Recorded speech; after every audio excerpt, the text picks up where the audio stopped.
the top concern for us here in Kilifi is land issues, because it is either the issues of invasion by squatters, the issues that are related to a squatter settlement, issues of land evictions, issue of titling, and sometimes we feel very sad that even a very important, noble act of giving people their title deeds becomes a source of insecurity, especially for the elders who feel that their children and their relatives would attack them to get a title deed to sell land.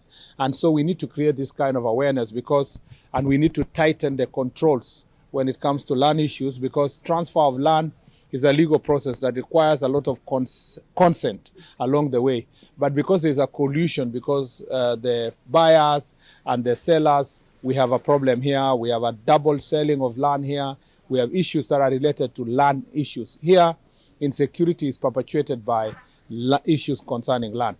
We also want to ask, we will be, after here, I will be seeking for consultation with the Chief Justice, because part of the problems here is sometimes our judicial officers compound the problem when it comes to land issues by either issuing conflicting court orders, or sometimes issuing, for example, an order on adverse possession. In law, when you give an order on adverse possession, you are trying to say a person was living in a particular place for a long period of time, and in this case, for over 10 years.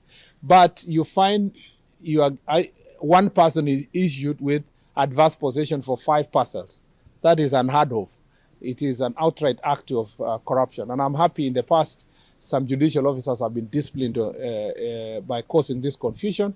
And I believe that in the National Administration of Justice, these complaints that are raised by citizens shall be escalated to the Chief Justice, and working together, we should be able to deal with land issues here. Other issue that is of concern is, of course, people of Kenya want to know what's happening with the Shakahola investigations.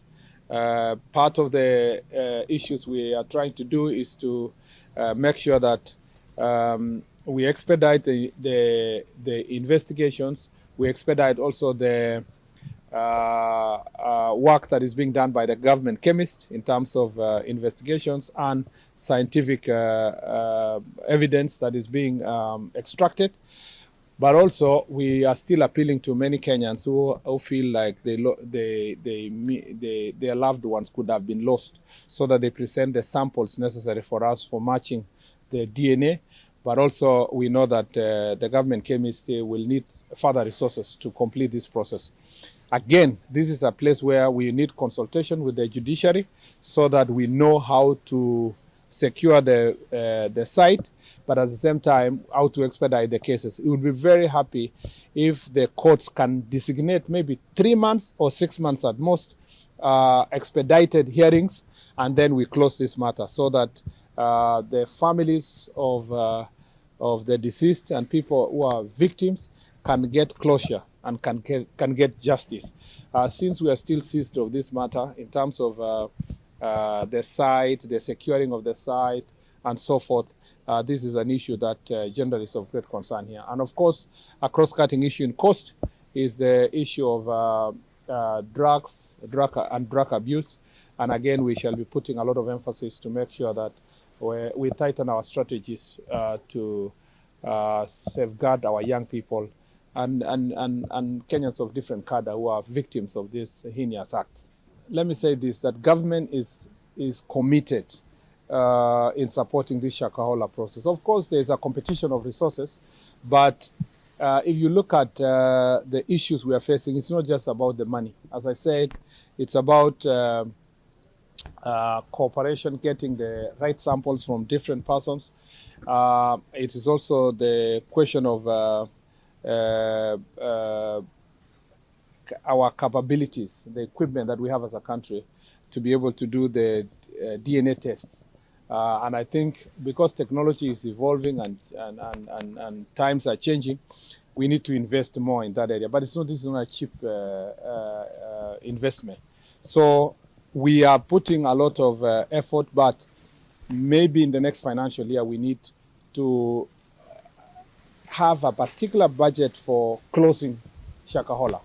Based on my briefing I've received here, I really think that there is need for a one-off budget that takes care of both collection of information, of samples, but most importantly, in terms of final leg, in terms of investigation, but also what to do with the people who are unable to come forward. We are unable to get DNA samples. What do we do with the site? You know, can we make it a memorial site for